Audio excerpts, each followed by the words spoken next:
Look at that. Look at that beast. I filmed jacking up putting axle stands on its own because the camera was dead and I had to charge it. But I don't think I've actually shown you an update since moving unit. So this is all of the carpet, not the carpet, the flooring from the old unit. This is the rest of the unit.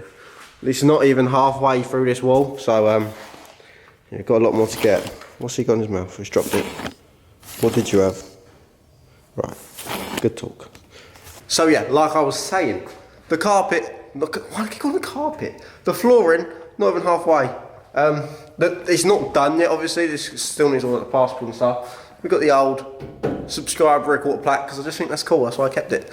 So yeah, there's still a lot more to get done to it, but this is sort of like temporary work setup, so I can still do stuff to my cars in like a nice environment. I've got toolboxes, nothing's arranged or in place yet, but today's going to be a good test run for these new lights and see how they do. Already walking around like this, it gets a bit dark in some patches, but it's a lot better than the old one. If you remember the last one, it literally looked like I'm filming in the dark, in the daylight, and I have to keep tapping the brightness on the screen like that. But it's 10 times better now, especially like standing here and stuff, and the walls aren't even white yet, so the brightness is coming. We've got half the ceiling done as well. But obviously filming underneath the car is still hard to show you because it's dark, and I picked the worst day ever to do an engine mount because I just drove here in the rain, so the whole car underneath is wet and drippy. But we're going to remove the stock engine mount and fit the Voodoo upgraded one. Didn't even realise that I was wearing a Voodoo hoodie until I got here to fit it, so grab my gloves. I'll show the mount. So I've got this mount. I got it used, to be fair. I just did a swap with someone because I kept meaning to upgrade it and I kept forgetting, and then someone was like, oh, do you want to swap? I've got this laying around, I'll help you out. And I was like, huh, yes. So here is the thick boy Voodoo mount. I do sell these on B7 Performance. If you want to grab one, link down below. A lot of people give these amazing reviews, I'm not even lying. Like if you look over Facebook, you always see someone asking what engine mount to get. 9 times out of 10, they're going to recommend this one. But it is a stiff boy. A lot of people say they are very stiff at the beginning and then it sort of settles in, but it still is stiff, but that's what you want from the engine mount. You don't want it to not be stiff because you don't want the wheel hop. I had a Performance engine mount and it didn't really do nothing. The car is supposed to sort of like vibrate a bit more inside and reduce the wheel hop and stuff. It did a good job at reducing the wheel hop, but going for a red, more aggressive bushing is 10 times better because you're just going to have 10 times more fun with it, really.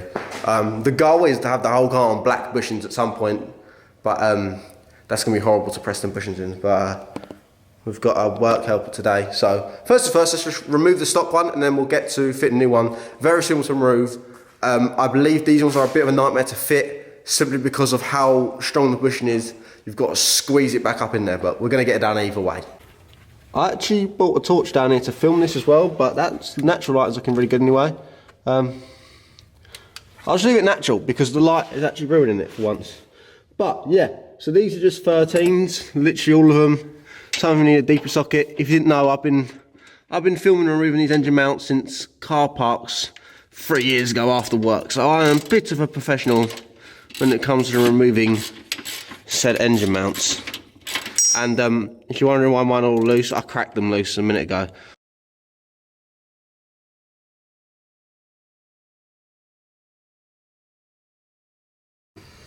I had to get the big boy gun to get this bolt out of the front one here, because obviously where all the weight was left just on this one bolt, she needed some assistance. But yeah, now I just need to get this bit off here. We'll get a hammer on it. And then we can compare it to our new one. But yeah, our stock one might as well just go in the bin because it's going to be useless compared to our new one.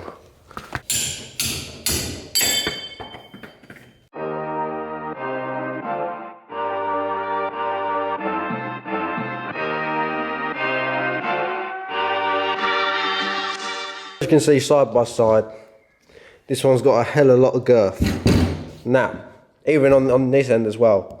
And all the billet fittings. Now you're gonna understand what I meant by installing this into a space where this was already tight is not a fun job to do.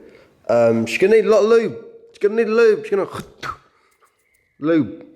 But I can't find any lube at the moment. So I'm gonna have to go on a hunt to find some lubes. Because if not, we're gonna have a big problem. But we have hope. So I'm just gonna try and go through all the bags that we've brought down with us and find something. We're gonna have something somewhere. We've got in here some copper grease, but I don't really want to use copper grease. Rather something a bit less messy. But if we have to, we have to. Just want some just plain grease. But we'll see what happens. No.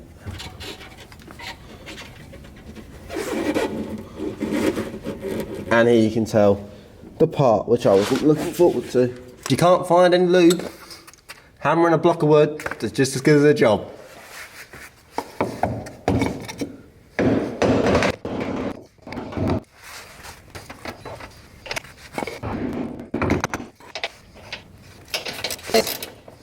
Victory! I'm telling you boys, there's nothing wrong with gentle persuasion. Right, a hammer, block of wood, job's a good one. So she's in. It is something you can just do on your driveway, like I've done them before in a multi-story car park. But just beware with these Voodoo ones, the bushings are a lot stiffer compared to like a yellow bushing, just because the red is more aggressive. But that is essentially what you want, because if you fit in one of these mounts, then you're clearly wanting the best out of your car, and this is what is going to provide the best out of your car. So I'm going to quickly show you sort of what I meant by, like, if you don't understand how the engine rock works, I should have shown you before, but the engine will sway a bit, like moulding it with me head here. Obviously you got your engine here. Beforehand I could have pulled this and pushed this a bit with the stock one.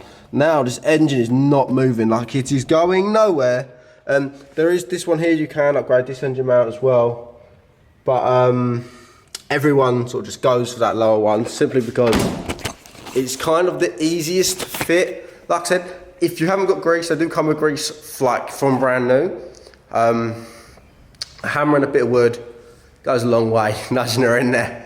But I'm gonna put it down now, start it, and initially straight away everyone always says you can feel the difference from when you start it up. You'll feel the car just feel a lot more sort of put together. It'll vibrate a bit more, and then when you get out on the road, you'll notice it 10 times better as well. It's currently raining now on semi-slicks, but I am going to quickly change these beautiful, absolutely beautiful Team Dynamics. I love the colour of these. To the Ultra Leggera's, which is also a beautiful wheel, but this colour works so well with that wrap. I'm only taking them off because these got AR1 semi-slicks on, and I don't want to waste them. I'm going to put NS2Rs back on. NS2Rs compared to AR1s, the AR1's in a 100% different league. If you're looking to buy a 76, pay the extra or go ADI-Rs. But if you've got a bit more in your budget, you're going to spend like 150 quid more on your tyres, get the AR1s because they are fucking magnificent. And the tread pattern looks mad on them as well. But yeah, they are very soft and they wear quite quick, and I don't want to just waste them driving around, rather just save them for a track day. So, Ultra Leggera's going on.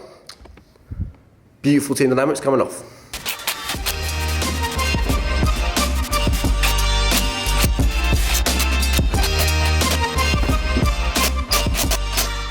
Seeing it back on these Ultra Leggera's in black makes me kind of miss how it does look on it. Don't know why. It's so cool having like the Larry look and then the kind of stealth clean look, I guess you could say, with the wide arch. It needs a livery, I think, still, but looks like a monster truck. I've not moved it about to set it yet, but I will. It'll still look like a monster truck. It's just 15s on a Fiesta. You're kind of asking for it. There's 16s and fitted a lot better.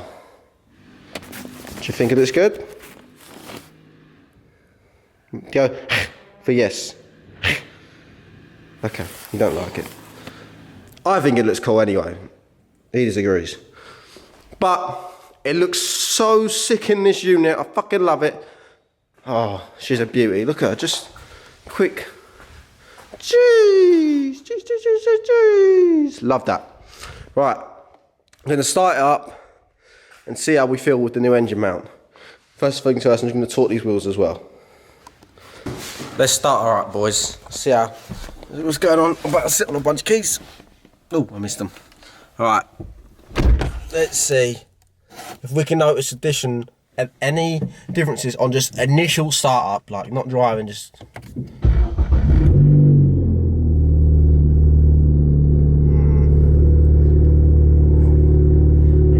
I feel like you can definitely feel a bit more where, like, I've got such an aggressive 3-inch full exhaust. You can sort of feel the, like, where the humming is, you can feel the sort of vibration a bit more. Give it a rev. Oh. Yeah. When you rev it, you know she's stiff. Right. I'll get off this farmland because driving around here will literally do nothing but be horrible. Get on the road and then we'll see it. But you can already feel from revving it, she's stiff. There's a rattle up there I didn't know about. There definitely is one now. Alright, let's get on the road. So boys, like I said, the engine, the lower, people call it like a gearbox mount, but everyone, it's labelled as a lower engine mount. So I'm just going to call it the lower engine mount for now. It's now fitted. My God, can you feel it on the road? Like, you can feel the presence as soon as you hit the tarmac. You feel it running through your veins. But I'll tell you what, 10 times better drivability, like throwing it around a little bit.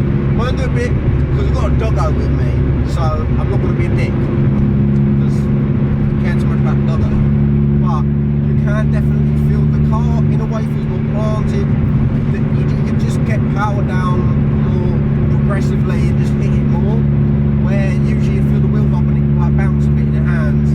It doesn't do that. It's already planted and it's where that you can't rock anywhere, it's just solid, sticking you like rails to the ground. Like I'll drop it down to 30 quick. And you can just feel it all the way through your gears. It just keeps going. It feels 10 times better drivability wise. And I've just took off my good tyres. So for it to already feel 10 times better, even swapping out to like more worn down old NS2Rs. That's when you know it's a good bit of kit. And obviously I've got a Sparko steering wheel, so I am getting a lot more sort of feedback through the steering wheel compared to the stock steering wheel.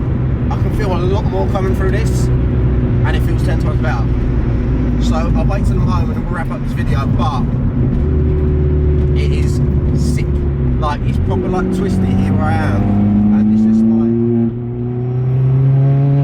glued to the floor. Oh, it's mad. Oh, big shifts. 100% rated. If you haven't already, top link in the description and grab one.